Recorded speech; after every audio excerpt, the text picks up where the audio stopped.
চুমুৰ birthday gift আহিছে খুশ এতিয়া খুলি কিনে দেখাব দেই কি লৈছে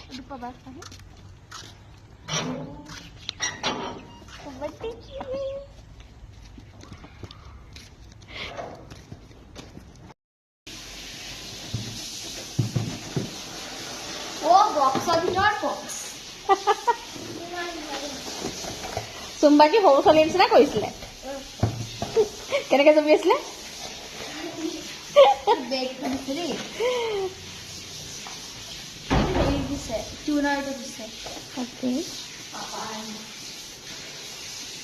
কোনেও গাইছে and finally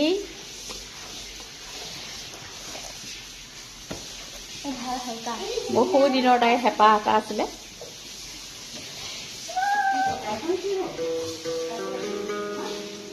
হ্যাপি ভাল হয় আৰু হাতত পাই গৈছো বঢ়িয়া এতিয়া প্ৰেক্টিচ কৰিবা আৰু এইটো নাই